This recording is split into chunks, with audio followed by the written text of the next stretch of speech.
Hey Maker, in this video, I'm going to teach you 3 Canva shadow hacks that will help make your product photos on white and your mockups look more realistic.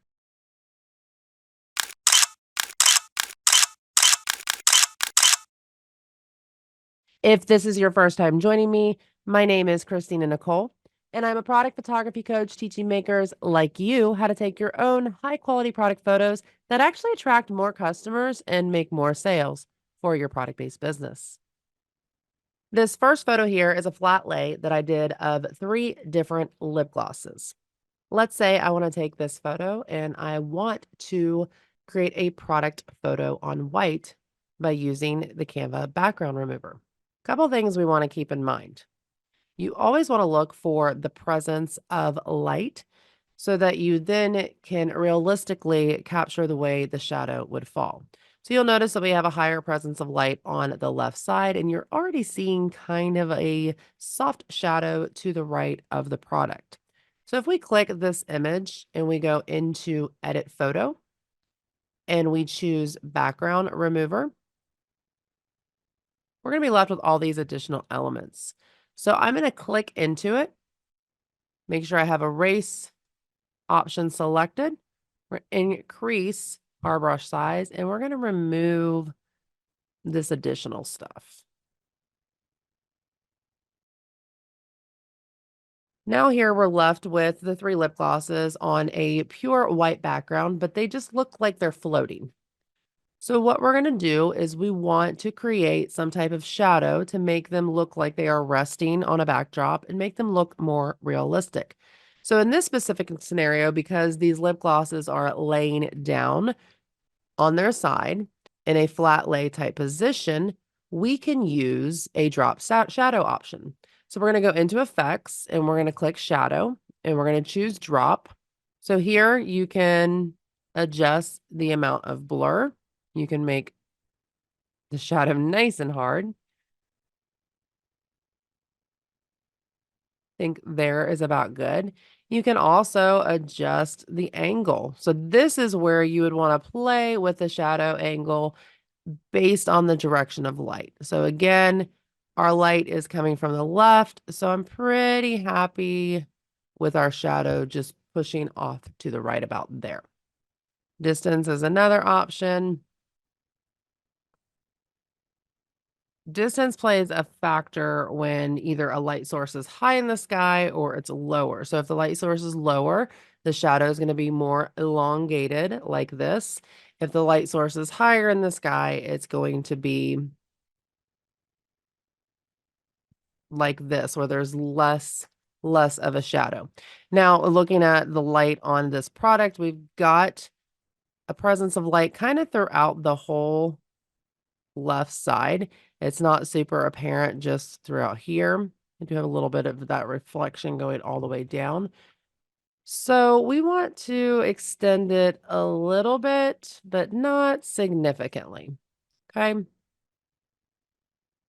can also play with the intensity, make the shadow more intense or less intense. I tend to prefer kind of about middle ground with just a nice soft shadow. Same thing, let's take that blur up to about a 50. And it just creates a nice, even, soft shadow. So for this specific scenario, because we were shooting flat lay, the product's laying on its side, the drop shadow worked great. We're gonna back out of here. I'm gonna click on this. I'm gonna fill the frame a little bit more with our product. Now it looks great. Now, because you've done this, you can take this photo, you can save it as a transparent PNG. Now, to save as a transparent PNG and also to use the background remover, you do have to have Canva Pro. Anything with the little crown requires Canva Pro. Next, we're going to take a look at this product. This is a tumbler. And one thing that we want to consider here is we want to make sure that we're creating a realistic shadow if we're going to do that product photo on white, or maybe we're going to insert this into a mock-up. Because the problem is, if we were to go and edit this photo and do background removal on it, go to shadows, add a drop shadow, you're getting a shadow on the straw, you're getting a shadow around the product, under the product, and this is not a realistic representation of how a shadow would realistically fall. Based on the way this shadow is falling, it means that the product is directly against something. To see a shadow, the product has to be against something. So in this specific scenario with this specific product, drop shadow is not going to be an option that's going to work for us because it just doesn't look realistic. We're going to undo that drop shadow. The second shadow hack I'm going to show you, you're going to go to Elements, and you're just going to search for a shadow. You'll see these graphics come up with all these different types of shadows. You can play with them. You can make them smaller.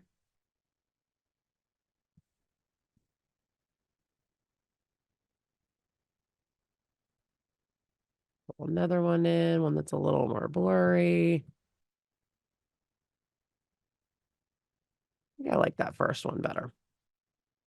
You can click on them. You can adjust the transparency, make the shadow softer or darker. And we're going to go to position and we're going to put the shadow backwards behind the actual product. You'll also notice we have an appearance of more light on this side than we do this one. So that's why our shadow is going this way. Could probably even take it down a little bit.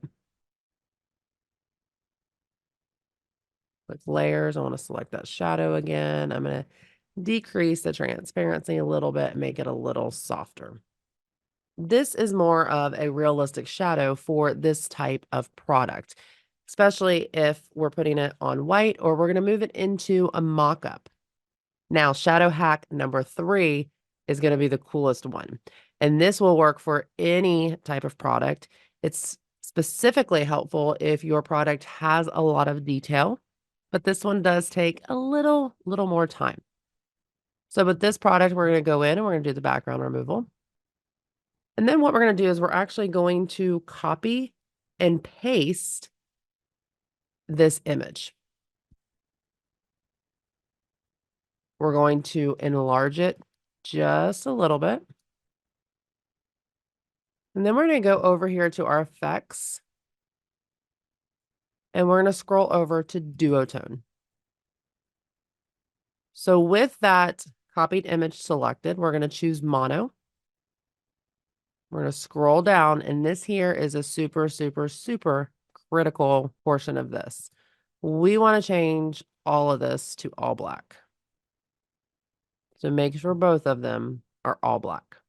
Then we're going to back out and go back to effects, and we're going to go to blur. We're going to look at the whole image, and we're going to blur the image. Really about a 75 is typically pretty good. We just want to soften that shadow. We don't want a hard shadow like this. So about 75 to 80 is typically pretty good. Now we're going to back out. And with that image still selected, we're going to go back into the background removal. So we're selecting the dark object. And when I do, you'll see that it's the only thing there. Now this is where we get to have the fun. So we're going to go in here and we're actually going to erase a majority of this product. I'm going to bring the brush size down a little bit. And what we want to focus on is we want to focus on what a realistic shadow on this little guy would look like. Our presence of light was in this top left corner of his face. So our shadow is going to come out kind of a little backwards. So we also want to think about where the shadow would fall. So he's not going to have a shadow on his tail. We're going to see the shadow kind of fall on the ground behind and around him, around his feet. So we're going to go ahead and kind of get rid of all this. I'm going to just do a gentle swoop here to make that look super realistic. Some of this is going to be behind him, so it's not going to really matter all that much, but we're going to get rid of some of that there. Now keep in mind, if you mess it up, you can come back in here and you can restore some, you can erase some, you can play with it. Now, the next thing we're going to do is with that image selected, we're going to go to position and we're going to arrange it backwards. Okay. So now you can see the shadowing and how it would be displayed. So we can move it a little bit. And we can also go into the transparency and we can reduce the intensity of it. That looks a lot better. How cool is that? This is my favorite shadow hack inside of Canva because you have complete control over how that shadow is going to look. Please take the time to like this video if you found it useful, and don't forget to hit that subscribe button if you want to learn more about taking your own high quality product photos. See you next time.